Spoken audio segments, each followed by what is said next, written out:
आपको याद है कि आप भूल गए, प्रधानमंत्री नरेंद्र मोदी ने लाल किले के प्राचीर से खड़े होकर कहा था देश की जनता को कि अब मणिपुर में हालात सामान्य हैं, मणिपुर में कोई हिंसा नहीं हो रही है, मणिपुर जो है वो शांति की तरफ बढ़ रहा है और अब वहां शांति बहाली से कोई नहीं रोक सकता। ये शब्द थे प्रधानमंत्री नरेंद्र मोदी के, यह आश्वासन था देश की जनता को। मगर आपके सामने एक खबर जिसकी तरफ मैं आपका ध्यान खींचना चाहता हूं। मणिपुर के नागा बहुल इलाके में 3 लोगों की मौत हो गई है। पिछले 24 घंटे की खबर है।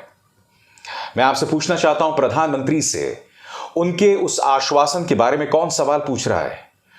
मणिपुर में हिंसा अभी भी नहीं थमी है, मगर प्रधानमंत्री नरेंद्र मोदी लाल किले के प्राचीर, ऐसे पावन मंच से जिसकी अहमियत है, वहां से एक बहुत बड़ा दावा कर देते हैं और मजाल है कोई गोदी मीडिया उनसे यह सवाल पूछे, प्रधानमंत्री जी क्या हुआ आपका वादा? प्रधानमंत्री से यह भी कोई सवाल नहीं पूछ रहा है कि भाई आप मणिपुर के मुख्यमंत्री बीरेंद्र सिंह को कब तक बचाएंगे? मणिपुर में हिंसा नहीं थम रही है, कोई सवाल नहीं पूछ रहा है। चलिए मणिपुर भूल जाइए, कश्मीर की बात करते हैं। इंडियन एक्सप्रेस की खबर देखिए दोस्तों। क्या आप जानते हैं कि कश्मीर में अब एक नई समस्या सामने पेश आ रही है? जिस तरह से पंजाब को ड्रग्स ने जकड़ा हुआ है, नशीली दवाओं के सेवन ने जकड़ा हुआ है, उसी तरह से अब कश्मीर में भी ड्रग्स की समस्या जो है वो विकराल होती जा रही है। दावा तो यही किया गया था ना कि आर्टिकल 370 हटने के बाद तमाम समस्याओं का समाधान हो गया। बोलिए, इस बात को कोई नजरअंदाज नहीं कर रहा है कि वहां पर अभी हालात कहीं ज्यादा बेहतर हैं, क्योंकि वहां का आम इंसान अपनी रोजी रोटी कमाना चाहता है। लिहाजा हालात वहां कहीं ज्यादा बेहतर, इस बात से कोई इनकार नहीं कर रहा है। मगर इन 2 खबरों पर निगाह डालिए साहब। कश्मीर में ड्रग्स की तरफ बढ़ रहा है वहां का युवा, बर्बाद हो रही है एक पूरी की पूरी पीढ़ी, जैसे पंजाब में हमने हालात देखे थे। मगर क्या मजाल है कोई भारतीय जनता पार्टी सरकार या वहां के प्रशासन से यह सवाल पूछे कि ऐसा क्यों हो रहा है? सबसे बड़ी बात, मणिपुर के मुख्यमंत्री खुलेआम अपनी नाकामी को लेकर बात कबूलते हैं, मगर कोई जवाबदेही तय नहीं की जाती है। मैं समझना चाहता हूं क्यों।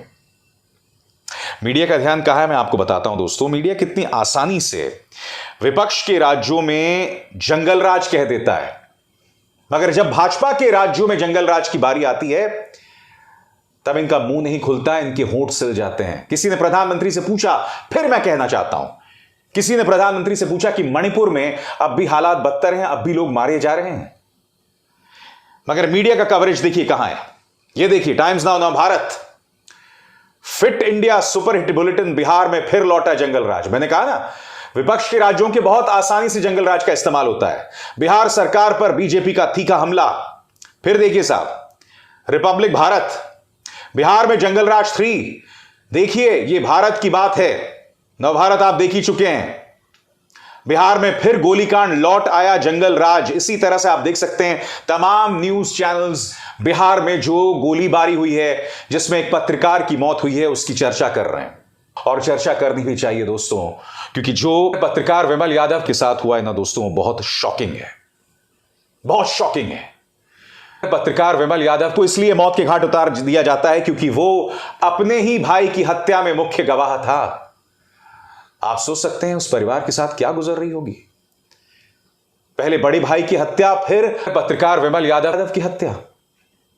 और मैं चाहूंगा कि आप लोग देखें कि यह मामला क्या था। मुख्य गवाह होने की वजह से बदमाशों ने की हत्या। बताया जा रहा है कि 2 साल पहले पत्रकार विमल यादव के भाई की हत्या बदमाशों ने कर दी थी। वे इलाके के सरपंच थे। इसी हत्या के केस में विमल मुख्य गवाह थे और ऐसी आशंका जताई जा रही है कि मुख्य गवाह होने की वजह से बदमाशों ने उनकी हत्या कर दी। विमल कुमार यादव ने कथित धमकियों के बावजूद अदालत में चल रहे मुकदमे के दौरान अपने भाई के हत्यारे के खिलाफ गवाही दी थी। और आप जानते हैं, जैसी विमल की हत्या होती है उसके बाद बिहार पुलिस का एक बयान आता है जिसमें वो 4 लोगों को गिरफ्तार करता है और 2 को न्यायिक हिरासत में भेजता है। वो कौन कौन है? विपिन यादव, भवेश यादव, आशीष यादव, उमेश यादव। उल्लेखनीय है कि नामजद 2 अभियुक्त वर्तमान में न्यायिक अभिरक्षा में बंद है, जिनका विवरण इस प्रकार से है: रूपेश यादव और क्रांति यादव। यानी कि कम से कम बिहार पुलिस ने तेजी दिखाई और 4 लोगों को गिरफ्तार कर लिया और 2 लोग तो बंद हैं। दोस्तों, बिहार के अंदर पत्रकार विमल यादव की हत्या ने कहीं ना कहीं पत्रकार राजदेव रंजन की हत्या की याद दिला दी, जिन्हें मौत के घाट उतारा था शहाबुद्दीन के गुर्गों ने। आपके सामने पत्रकार विमल यादव के पिता वो कह रहे हैं कि हमारे बेटे को पता लग गया था कि उसकी जान को खतरा है, उन्होंने सुरक्षा की मांग भी की थी। बिहार में पत्रकार विमल कुमार यादव की हत्या पर उनके पिता का बयान। मैं फिर सवाल यहां पूछना चाहता हूं नीतीश कुमार और तेजस्वी यादव से, अगर उनकी जान को खतरा था, अगर उन्होंने सुरक्षा की मांग की थी, तो आपका प्रशासन कर क्या रहा था? आखिर क्या वजह है कि उनकी मांगों को अनसुना कर दिया गया? कम से कम पिता यह दावा कर रहा है, क्योंकि विपक्ष को भी समझना पड़ेगा, आपके लिए एक भी गलती जो है वो स्वीकार्य नहीं है। आप एक गलती करोगे, पूरा मीडिया उसे जंगल राज बता देगा। और मिसाल मैं आपके सामने दे चुका हूं, ये सब क्या है। इसीलिए विमल यादव के साथ जो हुआ, आपने अच्छी बात है गिरफ्तारी कर ली, जिसका जिक्र मैंने अभी अभी किया, मगर हकीकत यह है कि यह नहीं होना चाहिए था, कम से कम अगर उसने सुरक्षा की मांग की थी। मैं आपसे पूछना चाहता हूं, मणिपुर सरकार ने अब तक क्या कार्रवाई की है, बताइए ना। वो जो 3 लोगों की हत्या हो गई है नागा बाहुल इलाके में, क्या मुख्यमंत्री बीरेंद्र सिंह से किसी ने भी सवाल पूछा है?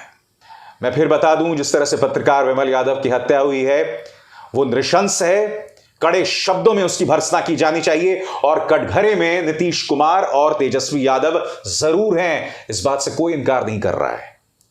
मगर मैं फिर आपसे सवाल पूछता हूं, जितनी आसानी से मीडिया विपक्ष के राज्यों के लिए जंगल राज का इस्तेमाल कर देता है, उन शब्दावली का इस्तेमाल उत्तर प्रदेश के लिए, गुजरात के लिए या फिर मणिपुर के लिए क्यों नहीं होता?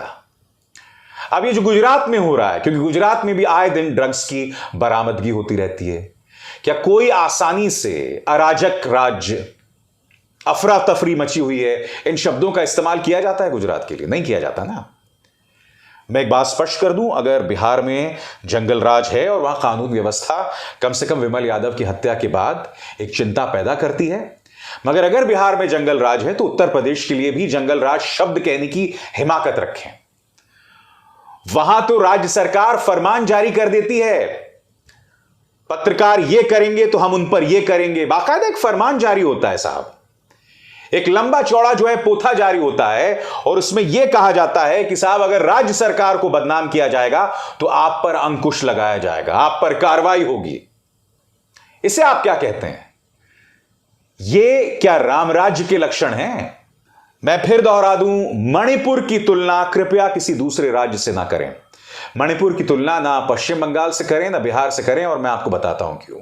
क्योंकि बिहार और बंगाल में मामला जो है वो अपराध को लेकर है, मणिपुर में एक सिविल वॉर जैसे हालात हैं। 2 समुदाय आपस में भिड़े हुए हैं, 150 से ज्यादा लोग मारे जा चुके हैं। यह आंकड़ा जो है शायद 250 तक पहुंच गया है।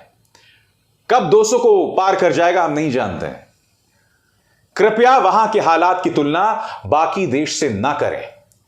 एक अपराध होता है और एक सिविल वॉर होता है, दोनों में जमीन आसमान का फर्क है। चाहे बिहार हो, पश्चिम बंगाल हो, राजस्थान हो, वहां के हम मुख्यमंत्रियों को कटघरे में रखते हैं, मीडिया उस पर डिबेट करता है, मगर मीडिया ने मणिपुर पर कितने डिबेट किए हैं? मुख्यमंत्री आदित्यनाथ से सवाल करने की कितनी हिम्मत की है, बताइए ना। गुजरात के मुख्यमंत्री से वहां जो चल रहा है उसको लेकर कितनी बार सवाल किया है? और सबसे बड़ी बात, प्रधानमंत्री नरेंद्र मोदी की खामोशी पर कितने डिबेट्स किए हैं? ये सवाल है साहब, इनसे बचा नहीं जा सकता। मगर मैं यहां सवाल जरूर पूछता रहूंगा। अभिसार शर्मा को दीजिए इजाजत। नमस्कार।